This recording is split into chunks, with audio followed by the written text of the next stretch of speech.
Bueno, continuando con nuestro libro de El Enigma Spinoza de Yves de Jallon, vamos a continuar y vamos a ver el capítulo número 21.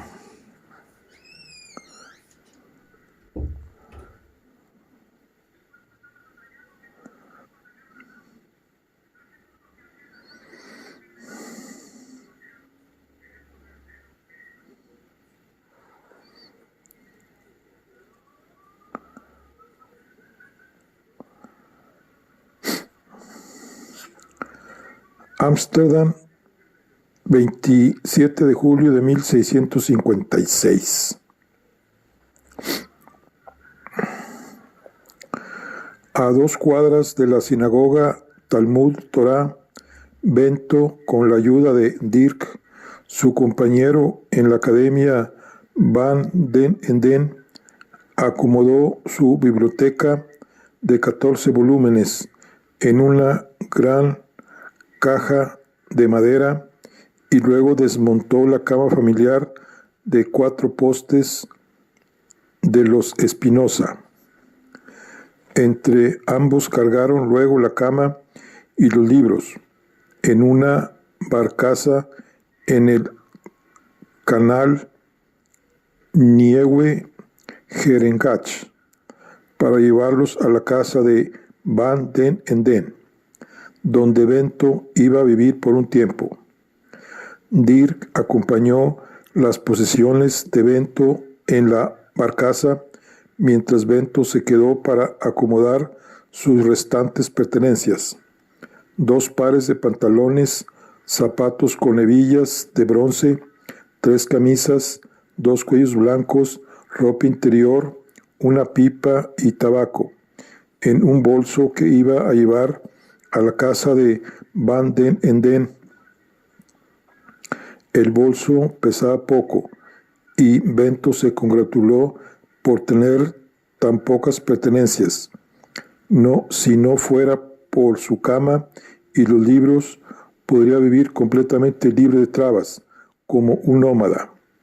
Después de echar una última mirada por la habitación, Bento recogió su navaja de afeitar, jabón y toalla, y luego descubrió sobre un estante alto su filacteria. No la había tocado desde el día en que su padre murió. Tomó las 2 pequeñas cajas de cuero con sus correas y las sostuvo con delicadeza. Quizá, pensó por última vez, qué extraños objetos, y consideró que era extraña también la manera en que lo repelían y lo atraían a la vez. Sostuvo las cajas de cuero y las examinó, una primero y otra después.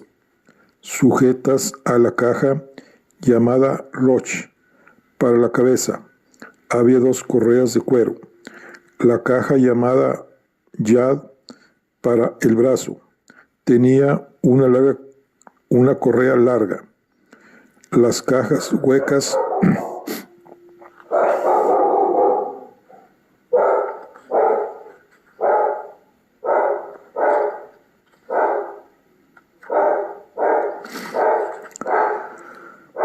contenían versículos de las escrituras sagradas escritas sobre pergamino.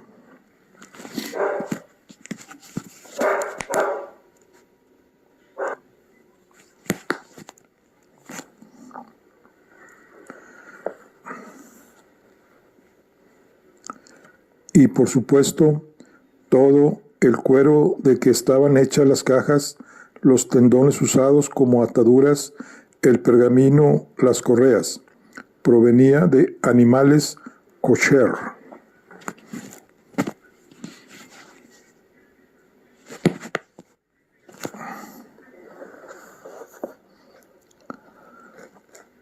Un recuerdo de hacía 15 años apareció en su mente.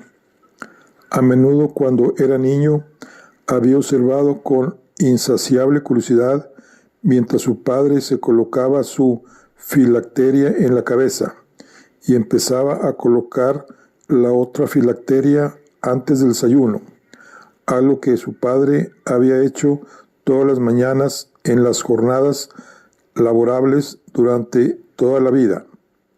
Las filacterias nunca se usan durante el Sabbat. Un día su padre se volvió hacia él y le dijo: ¿quieres saber qué estoy haciendo? ¿No? Sí, le había respondido Bento. En esto, como en todas las cosas, había respondido su padre: sigo a la Torá. Las palabras del Deuteronomio nos enseñan, y debes atarlos como una señal sobre tu mano, y deben ser usadas en la frente entre los ojos. Algunos días después, su padre llegó a casa con un obsequio, el mismo juego de filacterias que Bento tenía en ese momento en la mano. Esto es para ti, Baruch, pero no para hoy. Los guardaremos hasta que tengas 12 años, y entonces, unas semanas antes de tu bar mitzvah, te enseñaré a ponerte las filacterias. Tan excitado estaba Bento ante la perspectiva de alguna vez ponerse las filacterias, ayudado por su padre, y con tanta frecuencia abrumó a su padre con preguntas sobre el procedimiento preciso de su colocación, que a los pocos días su padre cedió. Hoy, solo por esta vez, haremos un ensayo, y luego, después de eso, guardaremos los filacterias hasta que llegue tu momento. ¿De acuerdo? Bento asintió con la cabeza ansiosamente. Practicaremos juntos, continuó su padre. Haz exactamente lo que yo hago. Coloca la caja ya sobre la parte superior de tu brazo izquierdo, mirando hacia tu corazón, y luego envuelves las correas de cuero 7 veces alrededor del brazo para terminar en la muñeca. Mira, obsérvame. Recuerda, Baruch, exactamente 7 veces, no 6 veces, ni 8, porque eso es lo que los rabinos nos han enseñado. Después su padre cantó la bendición prescrita. Baruch atah, Adonai, Eloheinu, melech haolam, asher kis ishana, bi matowen, pi saban, y ankatz tejillín. Bendito seas, Dios nuestro Dios, soberano del mundo, que nos has hecho sagrados en tus mandamientos, y nos has ordenado que usemos la filacteria. Su padre abrió su devocionario, se lo dio a Bento y dijo: aquí, lee tú la oración. Pero Bento no tomó el libro. En cambio, levantó la cabeza para que su padre pudiera ver que tenía los ojos cerrados. Luego repitió la oración precisamente como la había dicho su padre. Una vez que Bento, escuchando una oración o cualquier otro texto, nunca más lo olvidaba. Radiante de alegría, su padre lo besó tiernamente en cada mejilla. Ah, qué mischawá, qué mente. En mi corazón sé que serás uno de los más grandes de todos los judíos. Bento interrumpió la ensoñación para disfrutar de las palabras: el más grande de todos los judíos. Las lágrimas caían por sus mejillas cuando retomó su recuerdo. Ahora continuemos con la caja Tefellín Shel Rosh, dijo su padre. Póntelo sobre la frente tal como lo hago yo, más arriba, por encima de la línea del nacimiento del pelo, y exactamente entre los ojos. Luego haz un nudo ajustado justo en la nuca, como lo estoy haciendo yo. Ahora di la siguiente oración.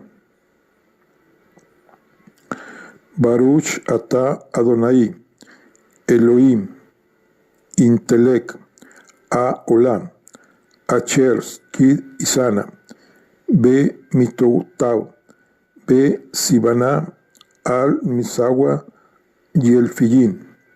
Bendito seas, Dios, nuestro Dios, soberano del mundo, que nos has hecho sagrados con tus mandamientos y nos has dado órdenes sobre la filacteria. Otra vez, para deleite de su padre, Bento repitió la oración palabra por palabra.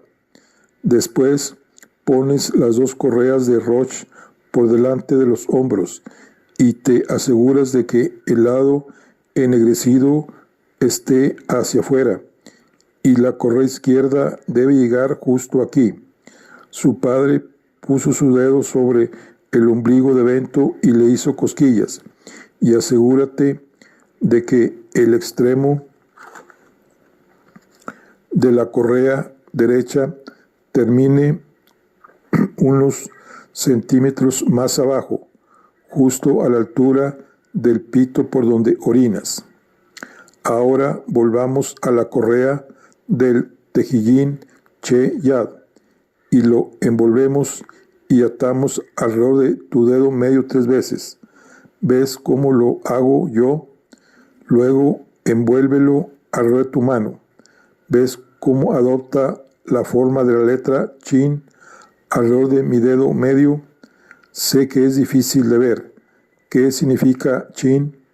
Bento sacudió la cabeza. Chin es la primera letra de Shaddai, es decir, todopoderoso.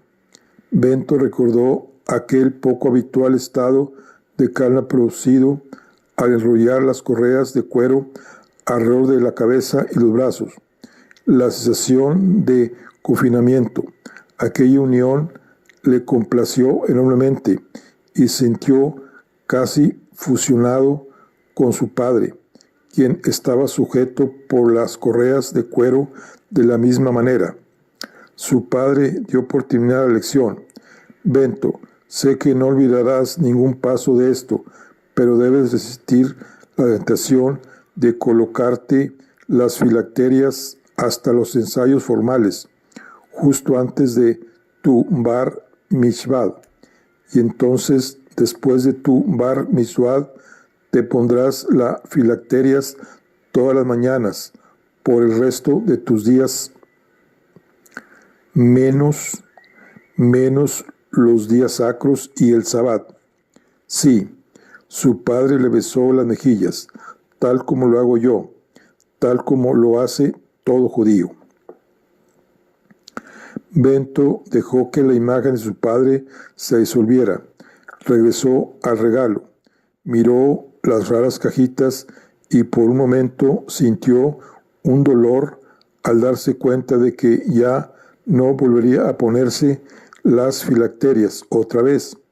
Nunca más iba a tener aquella agradable sensación de confinamiento y de fusión.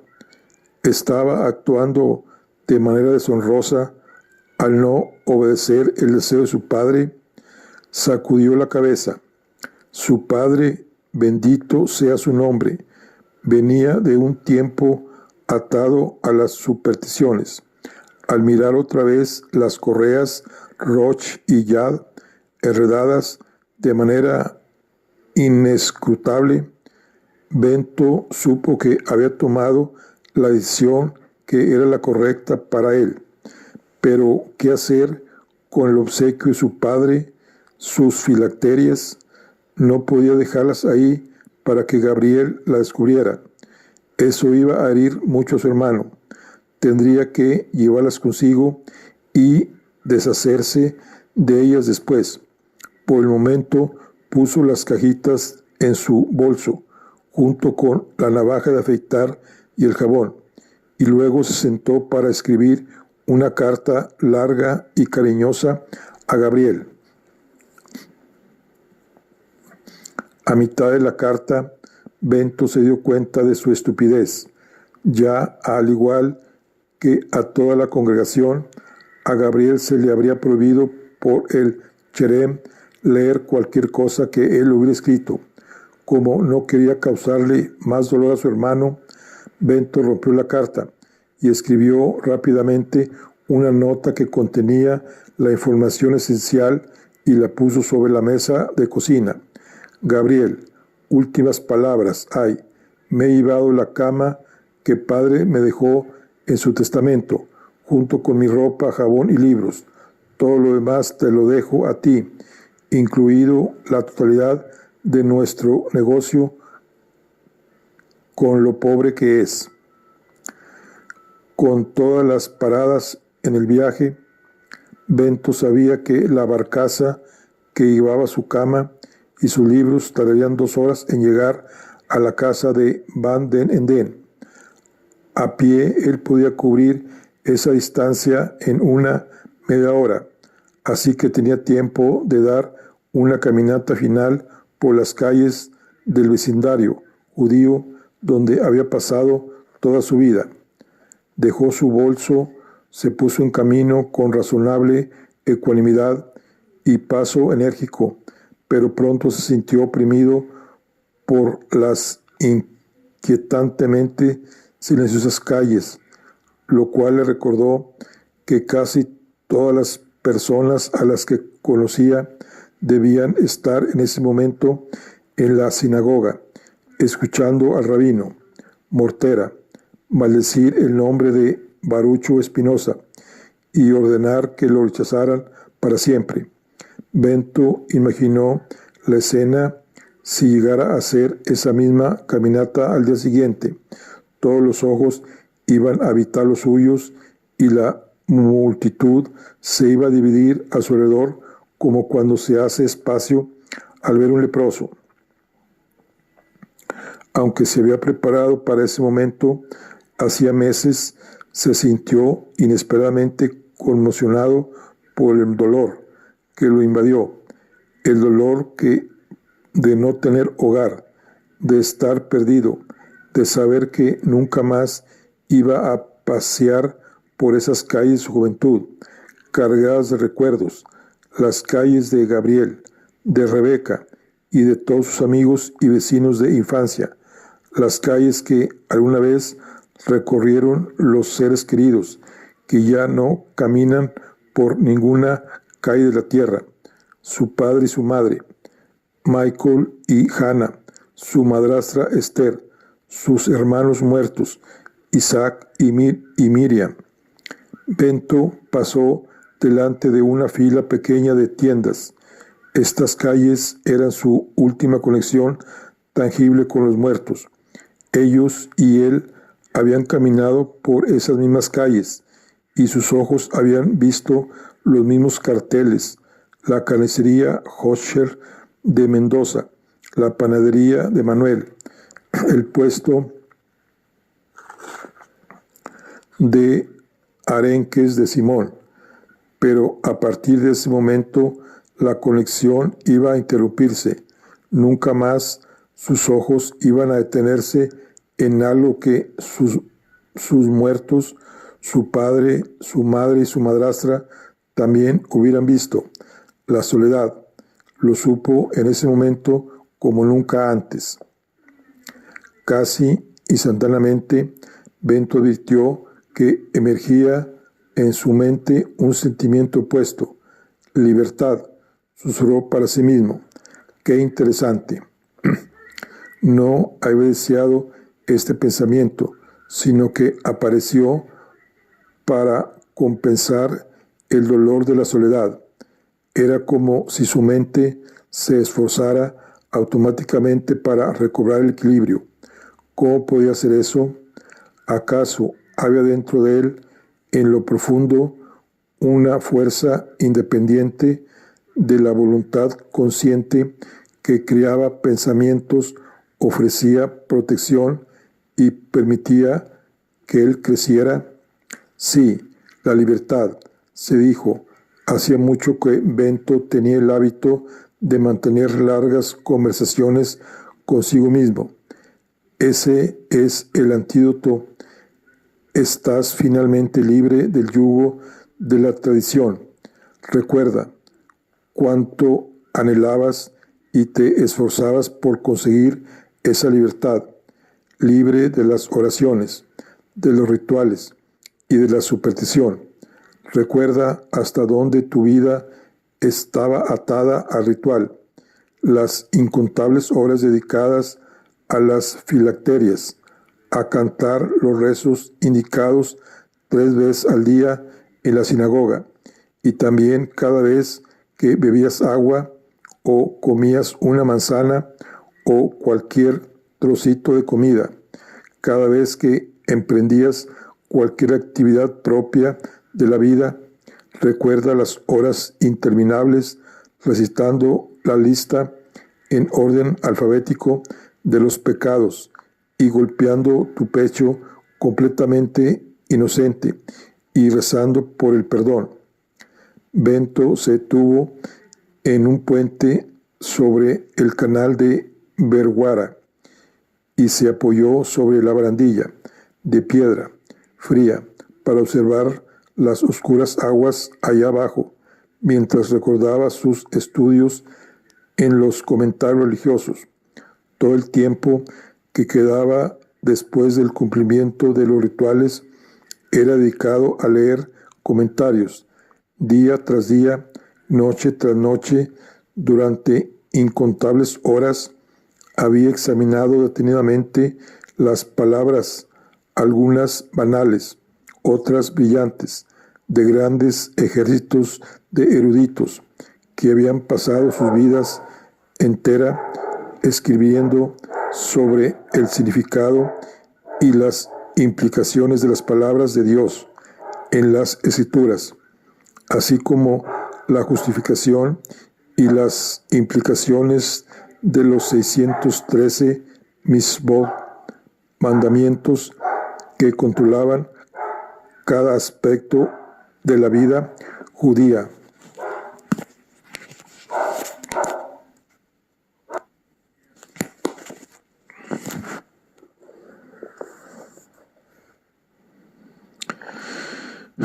Y luego, cuando empezó el estudio de la Cábala con el rabino Aboab, sus lecciones se volvieron arcanas, más allá de todo lo creíble. A medida que confrontaba los significados secretos de cada letra y las ramificaciones de los números asignados a cada letra. Y sin embargo, ninguno de sus maestros rabinos ni los eruditos antiguos se preguntaron alguna vez por la validez de su texto básico o si los libros de Moisés eran las verdaderas palabras de Dios.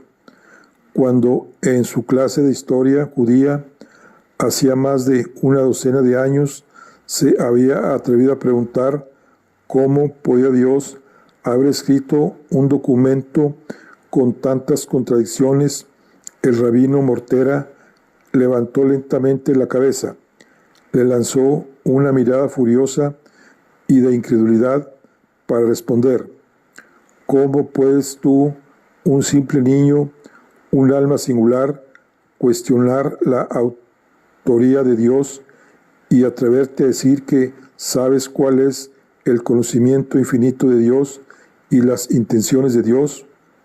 ¿No sabes acaso que la presentación de la alianza con Moisés fue presenciada por decenas, por cientos de miles, por todo el pueblo de Israel?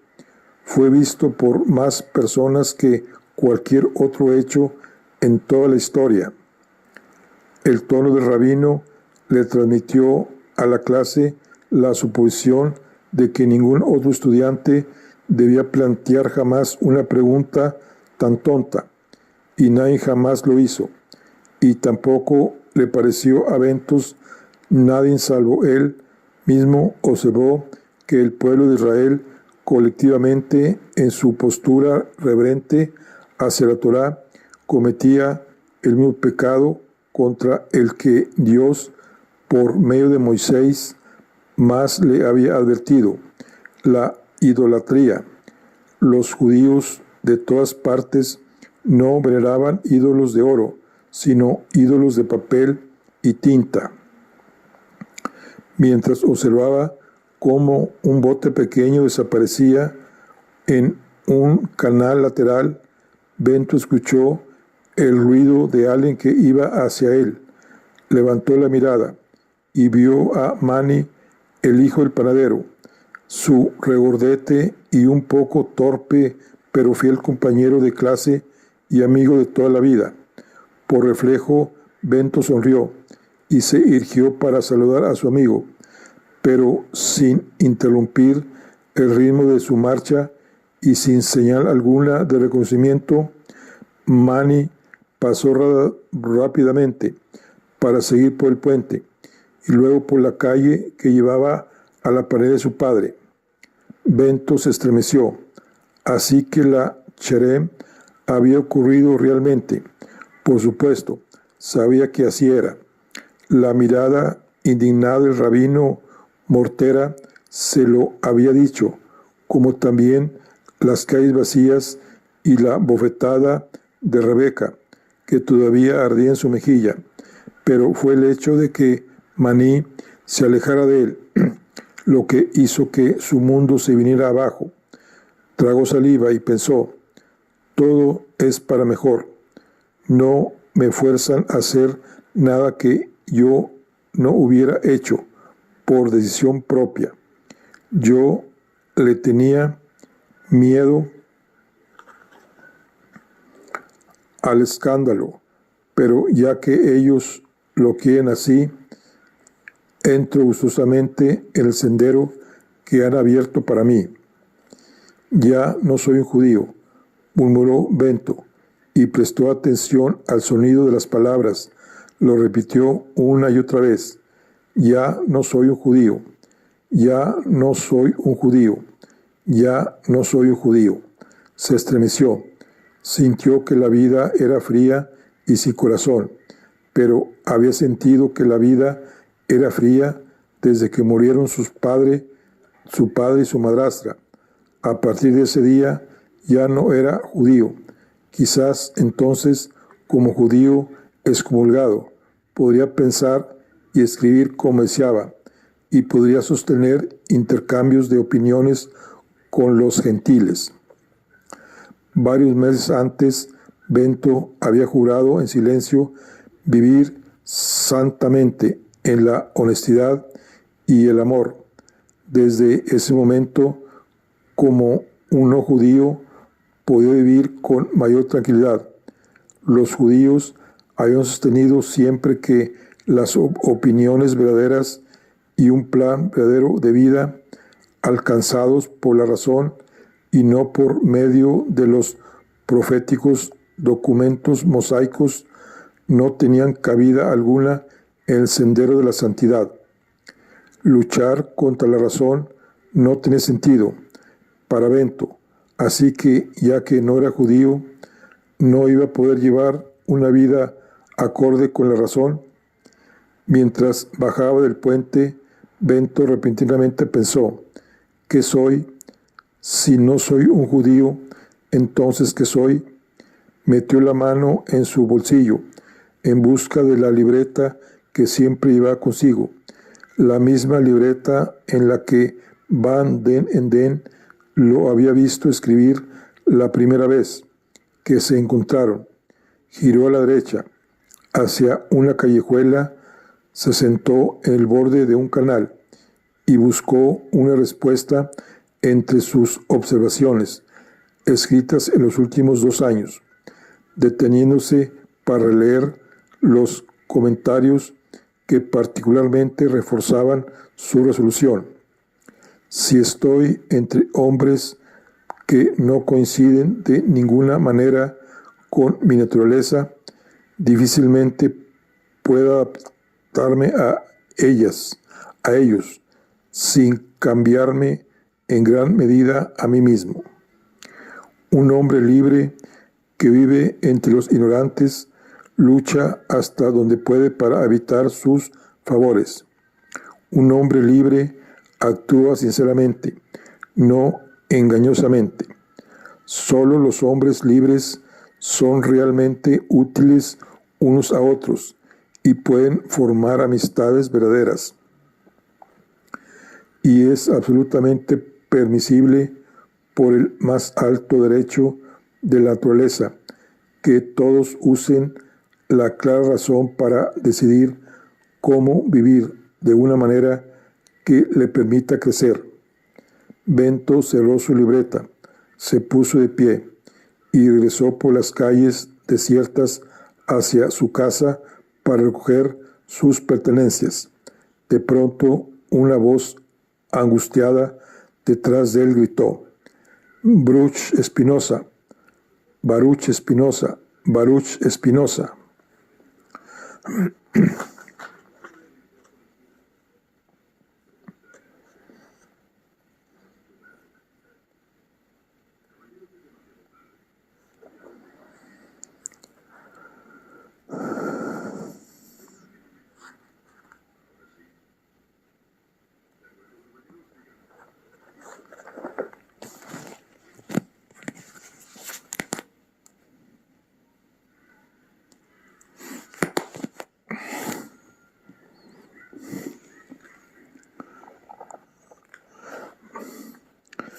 Capítulo 23. Ámsterdam, 27 de julio de 1656. Bento giró cuando escuchó que alguien lo llamaba por su nombre y vio a un franco desaliñado y lloroso, quien de inmediato cayó de rodillas e inclinó su cabeza hasta que la frente tocó el pavimento. Franco, ¿qué estás haciendo aquí? ¿Y qué haces ahí en el suelo? Tengo que verte, tengo que advertirte, pedirte perdón. Por favor, perdóname. Por favor, permíteme que te explique. Franco, ponte de pie. No es seguro para ti que te vean hablando conmigo. Me dirijo a mi casa. Sígueme a cierta distancia y luego simplemente entra sin golpear. Pero primero, asegúrate de que nadie te vea. Unos minutos después, en el estudio de Bento, Franco continuó con voz trémula. Acabo de salir de la sinagoga. Los rabinos te maldijeron. Crueles fueron, muy crueles. Pude entender todo porque traducían al portugués. Nunca imaginé que podían ser tan crueles. Ordenaron que nadie te hablara, ni te mirara, ni... Esa es la razón por la que te dije que era poco seguro ser visto conmigo. Tú ya lo sabías. ¿Cómo es posible? Acabo de venir de la sinagoga. Salí corriendo inmediatamente después del servicio. Sabía que eso iba a ocurrir. Era mi destino. Pero tú eres un buen hombre. Te ofreciste para ayudarme. Tú me ayudaste. Y mira lo que te han hecho. Todo es mi culpa. Franco cayó de rodillas otra vez y tomó la mano de Bento y la apretó contra su frente. Es una crucificación y yo soy el Judas. Te he traicionado. Bento libró su mano y la puso sobre la cabeza de Franco por un momento. Por favor, ponte de pie. Tengo que decirte algunas cosas. Sobre todo, tienes que saber que no es tu culpa. Estaban buscando una excusa. No, hay cosas que tú no sabes. Es el momento, debo confesar. Te traicionamos. Jacobo y yo fuimos a los Parnasiamos y Jacobo les contó todo lo que nos dijiste. Yo no hice nada para detenerlo. Simplemente estuve de pie ahí, asintiendo con la cabeza mientras él hablaba, y cada inclinación de cabeza era un martillazo al clavo de tu crucifixión. Pero tuve que hacerlo. No tenía opción. Créeme, no tenía opción. Siempre hay una opción, Franco. Eso suena bien, pero no es verdad. La vida real es más complicada que eso. Sorprendido, Bento miró largamente a Franco. Este era un Franco un tanto diferente. ¿Por qué no es verdad? ¿Qué ocurre si uno es confrontado solo con dos opciones y ambas son mortales? ¿Mortales? Franco evitó mirar a Bento a los ojos. En nombre de Duarte Rodríguez, ¿el nombre de Duarte Rodríguez significa algo para ti? Bento asintió con la cabeza. Es el hombre que trató de robar mi familia, el hombre que no necesitó que ningún rabino lo proclamara para odiarme. Es mi tío. Sí, lo sé, Franco. El rabino Mortero me lo dijo ayer. Te dijo que mi tío me dio dos opciones. Si aceptaba traicionarte, me rescataría de Portugal y luego, después de haber cumplido mi parte del compromiso, enviaría una nave a Portugal de inmediato para rescatar a mi madre, mi hermana y la madre de Jacobo. Estas están todas escondidas y en gran peligro debido a la Inquisición. Si me negaba, las dejaría varadas en Portugal. Comprendo. Decidiste lo que era correcto. Salvaste a tu familia. Aún así, eso no borra mi vergüenza. Estoy planeando envolver a los Panasim apenas mi familia esté segura y confesar que te provocamos para que dijeras las cosas que dijiste. No, no hagas eso, Franco. Lo mejor que puedes hacer por mí ahora es guardar silencio. Silencio es mejor para mí, para todos nosotros. ¿Por qué es mejor? Te engañamos para que dijeras lo que dijiste. Pero eso no es verdad. Dije lo que dije libremente. No, estás siendo misericordioso conmigo para apaciguar mi dolor. Mi culpa permanece. Todo fue una acusación. Todo estaba planeado. ¿Por qué te engañé? Te he causado un gran daño. Franco, tú no me engañaste. Yo sabía que ibas a dar testimonio contra mí. Hablé de manera imprudente. Yo quería que ustedes atestiguaran. Soy yo quien es culpable de engaño.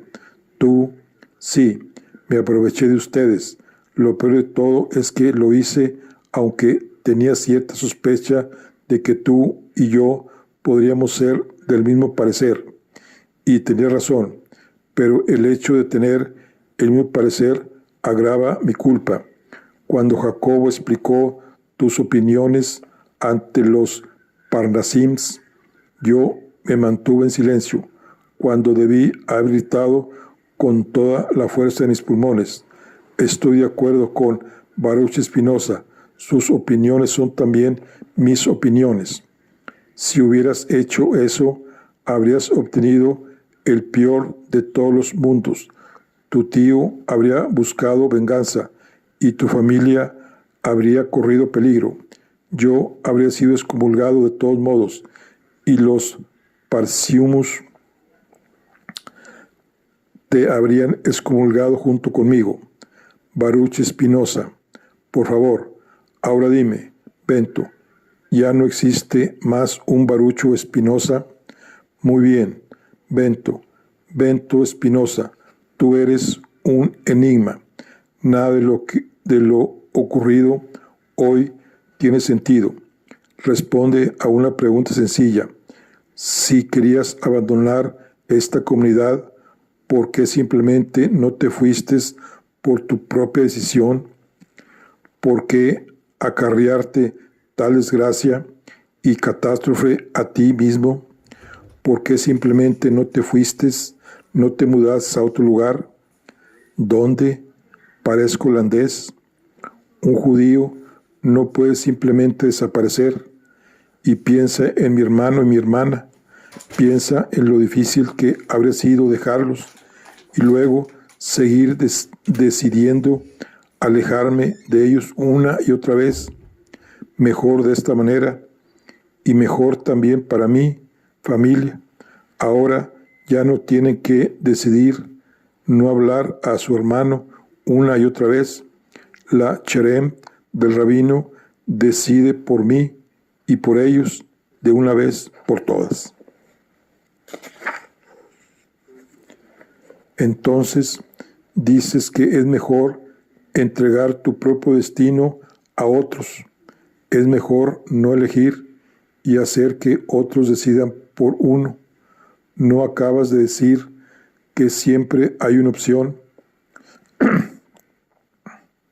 Sorprendido, Bento miró otra vez a este Franco tan diferente, un Franco pensante y directo, sin rastros del Franco tímido y bufonesco de sus encuentros anteriores. Hay mucha verdad en lo que dices. ¿Cómo es que llegaste a pensar de esa manera? Mi padre, que fue quemado por la Inquisición, era un hombre sabio. Antes de ser obligado a convertirse, era el rabino principal y el consejero de nuestra comunidad. Incluso después de que todos nos hicimos cristianos, los lugareños continuaron visitándolo para hablar con él de los problemas serios de la vida. Me sentaba a menudo junto a él y aprendí muchas cosas sobre la culpa, la vergüenza, las opciones y el pesar. Tú, hijo de un rabino sabio, así que en nuestras reuniones con Jacobo ocultaste tus conocimientos y tus verdaderos pensamientos. Cuando hablé de las palabras de la Torá, fingiste ignorancia. Franco bajó la cabeza y asintió. Reconozco que mi actitud fue engañosa, pero en verdad soy un ignorante de las tradiciones judías. Mi padre, en su sabiduría y su amor por mí, deseaba que yo no fuera educado en nuestra tradición. Si queríamos seguir con vida, teníamos que ser cristianos. Deliberadamente no me enseñó nada de la lengua ni de las costumbres judías, ya que los astutos inquisidores eran muy buenos para descubrir todo rastro de ideas judías. Y tu arrebato sobre la locura de las religiones, ¿eso también fue simulado? No, de ninguna manera. En efecto, el plan de Jacobo era que yo manifestara grandes dudas para alentarte a que tú soltaras la lengua. Pero ese papel era fácil. Ningún actor tuvo jamás que interpretar un papel más fácil. Es más, Bento, fue un gran alivio pronunciar esas palabras. Siempre antes había ocultado mis sentimientos. Cuántos más dogmas y relatos de milagros cristianos fui obligado a aprender, más me daba cuenta yo de que tanto la fe cristiana como la judía se basaban en fantasías infantiles y sobrenaturales, pero nunca pude decírselo a mi padre. No podía herirlo de esa manera. Luego fue asesinado por esconder páginas de la Torá que él creía que contenían las palabras mismas de Dios. Y otra vez no puedo decir nada. Escuchar tus ideas fue tan liberador que mi sentido del engaño disminuyó, aunque el hecho de compartir honestamente esas ideas contigo era en sí mismo parte del engaño, una compleja paradoja. Comprendo perfectamente. Durante nuestra charla yo también me sentí feliz finalmente de poder decir la verdad sobre mis creencias, aunque sabía que con ello molestaba a Jacobo. Eso no me disuadió en lo más mínimo. Muy por el contrario, confieso que más bien disfruté molestándolo, aun cuando yo sabía bien cuáles serían las oscuras consecuencias que sobrevendrían. Quedaron en silencio. La angustiosa sensación de aislamiento total de Bento después de que Mani, el hijo del panadero, lo rechazara, empezó a desvanecerse. Ese encuentro Ese momento de honestidad con Franco lo conmovió y le dio calor. Como era su costumbre, no se tuvo demasiado tiempo en los sentimientos, sino que adoptó el papel del observador para examinar su propia mente. Pudo así advertir especialmente el sosiego que lo iba envolviendo por completo, aunque conocía perfectamente la naturaleza fugaz de ese estado. Eso no le impidió disfrutarlo. La amistad. Así que este es el pegamento que mantiene unidas a las personas. Esta tibieza, este estado de la mente que disipa la soledad. Al dudar tanto, al tener tanto miedo, al revelar un poco de sí, pocas veces en su vida, demasiadas pocas, había probado el sabor de la amistad. Franco miró el bolso lleno de Bento y rompió el silencio. ¿Te vas hoy? Bento asintió con un gesto. ¿A dónde irás? ¿Qué harás? ¿De qué vas a vivir? Espero poder emprender una vida de contemplación sin obstáculos. Desde el año pasado estoy practicando con un fabricante de lentes de la ciudad para hacer cristales para anteojos y lo que más me interesa, también para instrumentos ópticos, tanto para telescopios como para microscopios. Mis necesidades son pocas y debería poder ganarme la vida fácilmente. ¿Te quedarás aquí en Ámsterdam?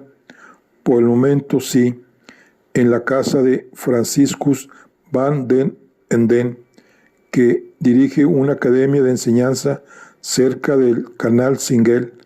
En algún momento más adelante podré mudarme a una comunidad más pequeña, donde pueda continuar mis propios estudios en un día más tranquilo, en un sitio más tranquilo.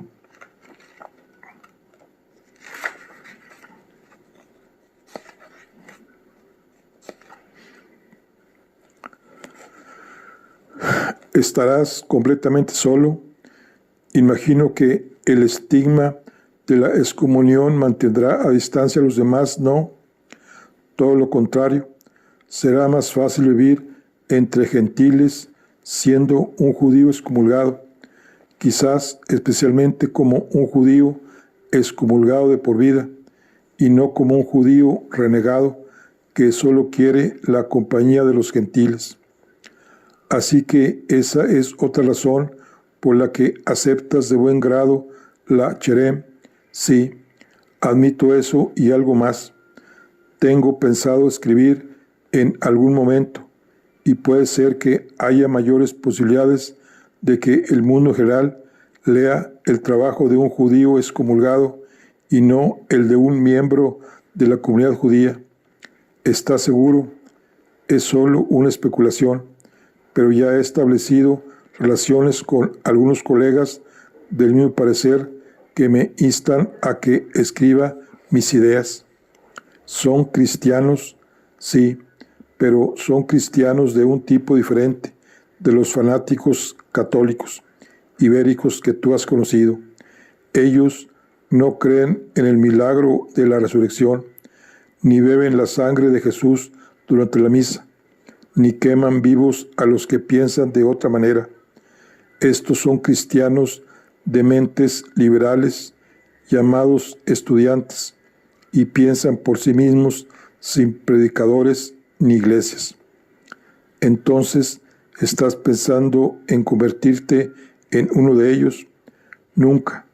Pienso llevar una vida religiosa, sin la interferencia de ninguna religión. Creo que todas las religiones, el catolicismo, el protestantismo, el islam, así como el judaísmo, solo sirven para obstruir nuestra visión de las principales verdades religiosas. Tengo la esperanza de que algún día haya un mundo sin religiones, un mundo con una religión universal en el que todos los individuos usen la razón para tener la experiencia de Dios y venerarlo. Eso quiere decir que deseas el fin del judaísmo. Deseo el fin de todas las tradiciones que interfieren con el derecho de cada uno a pensar por sí mismo. Franco se quedó en silencio por algunos momentos. Bento, eres tan extremo que asustas. Me quitas el aliento. Imaginar que después de sobrevivir miles de años, nuestra tradición deba desaparecer. Debemos valorar las cosas porque son verdaderas, no porque son antiguas.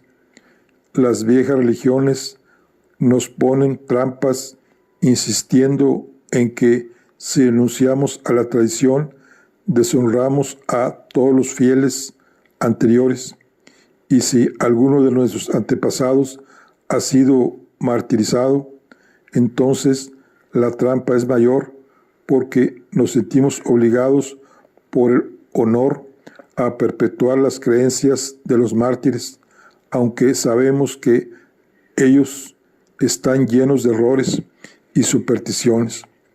¿Acaso no insinuaste que sentías algo así como consecuencia del martirio de tu padre?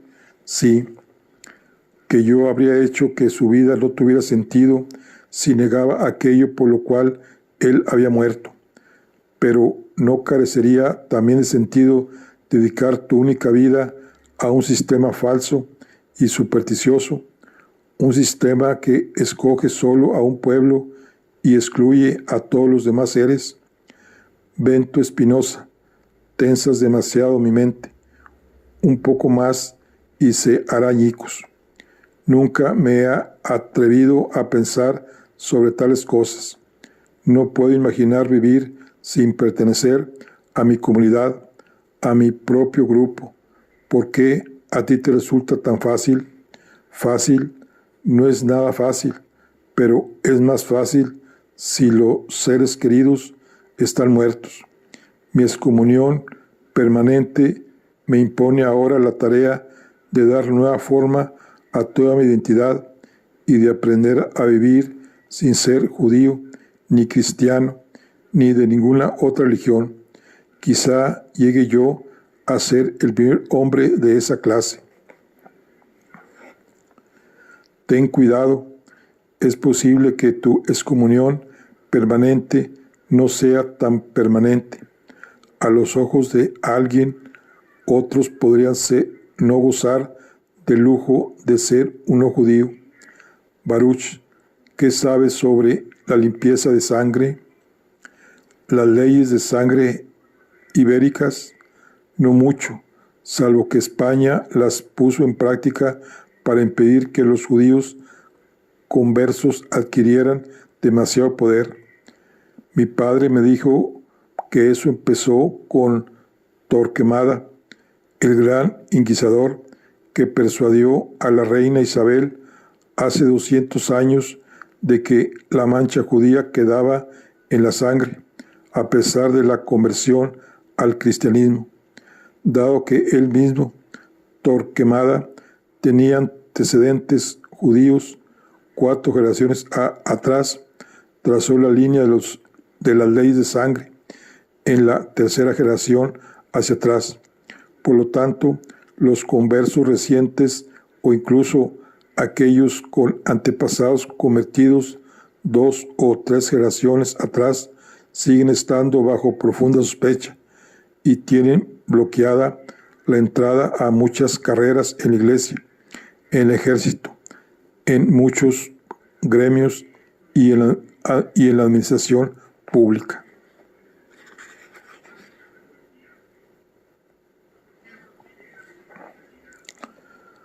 Creencias falsas, como 3 pero no 4 generaciones, son obviamente inventadas según la conveniencia de quien las inventó. Como los pobres de la tierra, las falsas creencias estarán siempre con nosotros, y su persistencia está fuera de mi control. Yo me esfuerzo ahora por preocuparme solo por aquellas cosas sobre las que tengo control. Por ejemplo, creo que tengo verdadero control solamente sobre una cosa: el progreso de mi conocimiento. Bento, tengo el fortísimo deseo de decirte algo que sé que es imposible, pero no es imposible decirlo, no. Sé que es imposible, pero quiero ir contigo. Tú tienes grandes pensamientos y sé que tendrás otros más grandes. Quiero seguirte, ser tu discípulo, tu criado, participar en lo que vas a hacer, ser el copista de tus manuscritos, hacer que tu vida sea más fácil. Bento se detuvo por un momento, sonrió, luego sacudió la cabeza. Me resulta agradable lo que dices, y diría hasta casi tentador. Permíteme que te responda tanto desde dentro como desde fuera. Primero desde dentro. Aunque quiero e insisto en una vida solitaria para continuar con mis meditaciones, puedo percibir otra parte de mí que anhela la intimidad. En ocasiones puedo creer en un inexpresable, intenso y vehemente deseo de recuperar las viejas sensaciones de ser acunado y abrazado por una familia cariñosa. Y esa parte de mí, la parte que anhela eso, recibe alboranzada tu deseo y me hace querer abrazarte y responder, sí, sí, sí. Pero al mismo tiempo, otra parte de mí, mi parte más fuerte y más alta, clama por la libertad. Me duele que el pasado ya no exista y que nunca habrá de regresar. Me duele pensar que todos aquellos que alguna vez me acunaron están muertos, y también odio este dolor que me coarta y me retiene. No puedo afectar los hechos del pasado, pero he resuelto evitar futuros lazos intensos.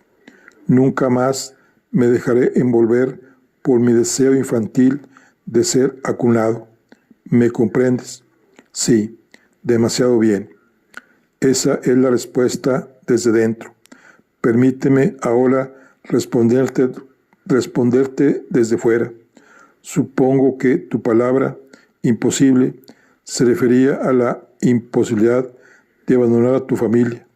Si yo estuviera en tu situación, también me lo estaría imposible. Ya es bastante difícil para mí abandonar a mi hermano menor. Mi hermana tiene su propia familia y me preocupo menos por ella. Pero, Franco, no es solo la familia lo que te impide reunirte conmigo. Hay otros obstáculos. Apenas hace unos minutos me decías que no puedes imaginar la vida sin una comunidad, pero mi camino es el de la soledad y no ansío otra comunidad aparte de la absorción total de Dios. Nunca me casaré, aun cuando deseara casarme, no sería posible. Como una rareza solitaria, puedo vivir sin una afiliación religiosa, pero es dudoso que incluso Holanda, el país más tolerante del mundo, le permitiera a una pareja vivir de ese modo y criar hijos sin religión alguna. Y mi vida solitaria significa que no hay tías ni tíos, ni primos, ni una celebración familiar de las fiestas, ni comidas de Pesaj, ni de Rosh Hassan, solamente la soledad. Comprendo, Bento, me doy cuenta de que yo soy más gregario y quizá más necesitado. Me maravillo ante tu extraordinaria autosuficiencia. tú no pareces querer o necesitar a nadie. Me han hecho eso tantas veces que empiezo a creerlo yo mismo. No es que no disfrute de la compañía de otro. En este momento, Franco, estoy feliz con nuestra conversación, pero tiene razón. Una vida social no es esencial para mí, o por lo menos no tan esencial como parece ser para otros. Recuerdo cuán decepcionados se sentían mi hermana y mi hermano cuando no eran invitados a alguna reunión con sus amigos. Ese tipo de cosa nunca me ha afectado en lo más mínimo. Sí, Franco asintió con la cabeza. Es verdad, no podría vivir a tu manera. Es efectivamente ajena a mí. Pero, Bento, considera mi otra opción. Heme aquí un hombre que comparte tantas de tus dudas y tus deseos de vivir sin superstición, y de todos modos estoy destinado a sentarme en la sinagoga para rezarle a un Dios que no me escucha, siguiendo rituales tontos, viviendo como un hipócrita, aceptando una vida sin sentido. ¿Es eso lo que queda para mí? ¿De eso es de lo que se trata la vida? No seré empujado a una vida solitaria, incluso en medio de una multitud. No, Franco, no es todo tan sombrío. He estado observando a esta comunidad por mucho tiempo y habría una manera para que vivas aquí. Todos los días, muchos conversos de Portugal y de España llegan a Ámsterdam y muchos, es verdad, desean fervientemente regresar a sus ancestrales raíces judías. Dado que no han recibido una educación judía, deben empezar por aprender hebreo y la ley judía como si fueran niños. Y el rabino Mortera trabaja día y noche para traerlos de regreso al hogar del judaísmo. Muchos lo imitarán y se volverán más religiosos que el mismo rabino, pero créeme, habrá otros como tú que, debido a su conversión forzosa al cristianismo, se han liberado de toda religión y se unirán a la comunidad judía sin fervor religioso. Si los buscas, los encontrarás, Franco. Pero de todos modos, el fingimiento, la hipocresía, déjame que te diga algo de las ideas de Epicuro, un antiguo y sabio pensador griego. Él creía, como corresponde a cualquier persona racional, que no existe ningún mundo por venir y que deberíamos pasar nuestra única vida tan tranquila y alegremente como sea posible. ¿Cuál es el propósito de la vida? Su respuesta era que debemos buscar la ataraxia, que puede ser traducida como tranquilidad o como liberación de toda angustia emocional. Sugería que las necesidades de un hombre sabio eran pocas y de fácil satisfacción, mientras que las personas con deseos implacables de poder o de riqueza, tal vez como tu tío, nunca alcanzan la ataraxia, porque esos deseos se reproducen. Cuantos más deseos tienes, más ellos se apoderan de ti.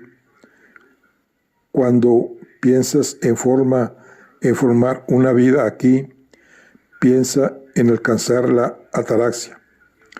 Arráigate en aquella parte de la comunidad que te provoque el menor esfuerzo. Cásate con alguien con opiniones similares a las tuyas.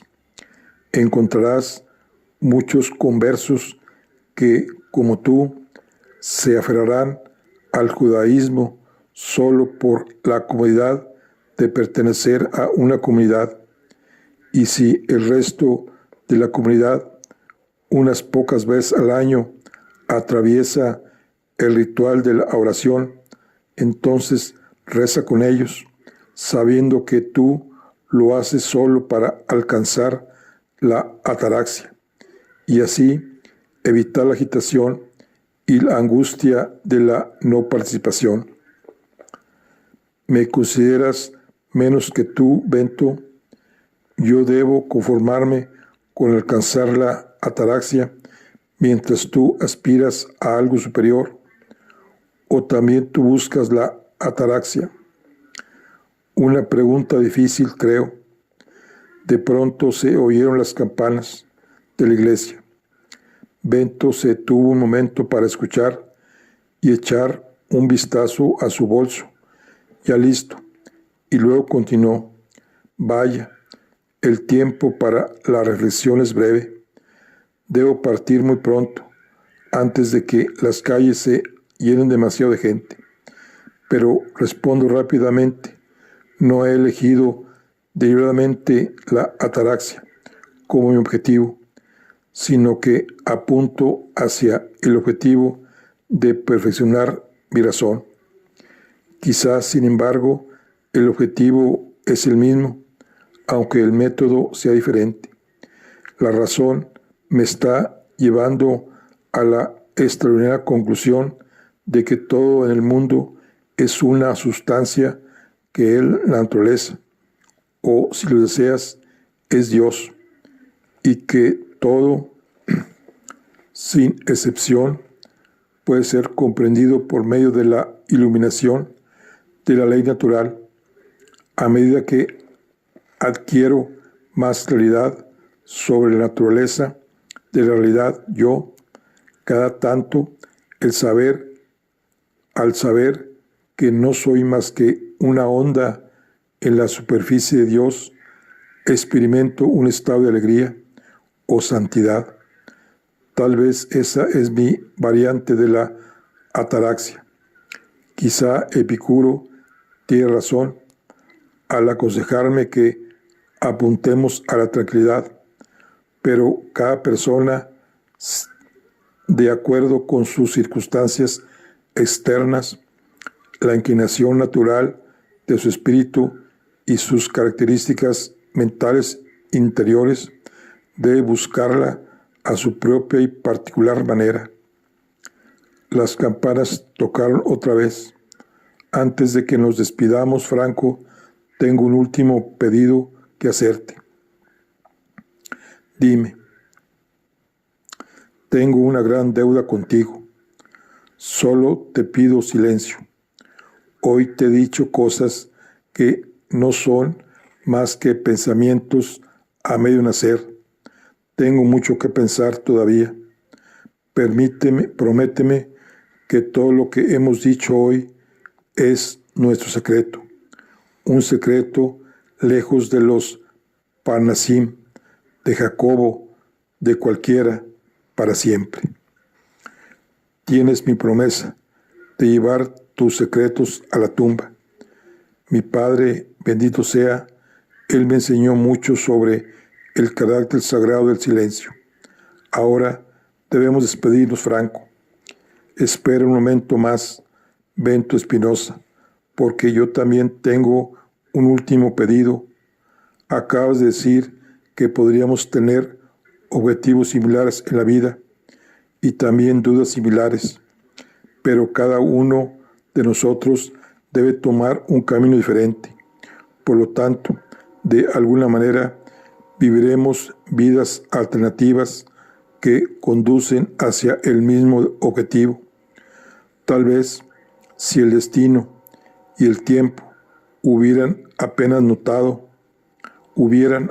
rotado y modificado nuestras circunstancias externas y nuestros temperamentos, tú podrías haber vivido mi vida y yo podría haber vivido la tuya. Este es mi pedido. Quiero saber algo de tu vida de vez en cuando, incluso si es solo una vez al año o cada 2 o 3 años. Y quiero que tú sepas de mi vida a medida que se desarrolla. Así pues, cada uno de nosotros irá viendo cómo habría sido la otra vida que podríamos haber llevado. ¿Me prometes mantenerte en contacto conmigo? No sé todavía cuál será el mecanismo por el que esto podría ocurrir, pero me harías saber qué es de tu vida. Deseo eso no menos que tú, Franco. Tengo muy claro en mi mente la necesidad de abandonar mi hogar, pero mi corazón vacila más de lo que yo esperaba y acepto tu desconcertante ofrecimiento. Sí, de poder ver mi vida alternativa. Conozco a 2 personas que siempre sabrán de mí, Franciscus van den Enden y un amigo, Simón de Bries, que vive en el Cinquel. Ya encontraré alguna manera de comunicarme contigo por medio de ellos, por carta o con encuentros personales. Ahora debes irte. Ten cuidado para que no te vean. Franco abrió la puerta, miró con cuidado a su alrededor y se alejó, a paso firme. Bento echó una última mirada a su hogar, cambió de lugar la nota que le escribió a Gabriel y la puso en una silla cerca de la entrada para que fuera más fácilmente visible. Y bolso en mano, abrió la puerta y salió hacia una nueva vida. Bueno, aquí concluimos lo que es la charla del día de hoy. Nos vemos en la siguiente. Estamos con el libro de El Enigma Spinoza de Irving de Yalom. Nos vemos en la siguiente. Hasta luego.